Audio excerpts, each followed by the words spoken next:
చంద్రబాబు మరోసారి కోర్టు బోన్లో నిలబడి సమాధానం చెప్పాల్సిన అవసరం ఉందన్నారు ఐటీ శాఖ మంత్రి గుడివాడ అమర్నాథ్. వచ్చే ఎన్నికల్లో ప్రజలే దోషులెవరో తేల్చుతారంటూ చురకలందించారు ఆయన.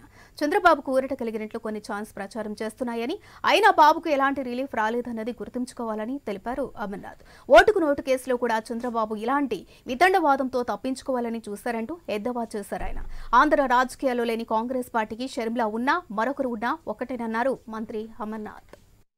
చంద్రబాబు నాయుడు గారికి ఏదో ఊరట కలిగింది, ఆయన సుప్రీంకోర్టులో వేసినటువంటి ఎస్ఎల్పికి సంబంధించి ఏదో ఆయనకు అనుకూలంగా తీర్పు వచ్చినట్టుగా కొన్ని టీవీ ఛానల్స్ చిత్రీకరించేటువంటి ప్రయత్నం చేస్తూ ఉన్నాయి.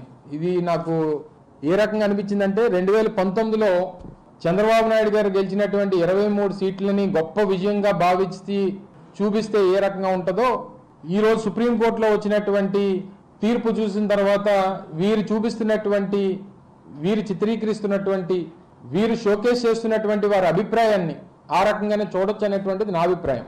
అసలు జరిగినటువంటి కేసు కానీ, జరిగినటువంటి వాదనలు కానీ, ఇచ్చినటువంటి తీర్పు కానీ ఇవన్నీ చూసిన తర్వాత నాకు తెలిసి ఏ రకమైనటువంటి రిలీఫ్ అనేటువంటిది చంద్రబాబు నాయుడు గారికి కలగలేదు అనేటువంటిది నా అభిప్రాయం, ప్రజల అభిప్రాయం.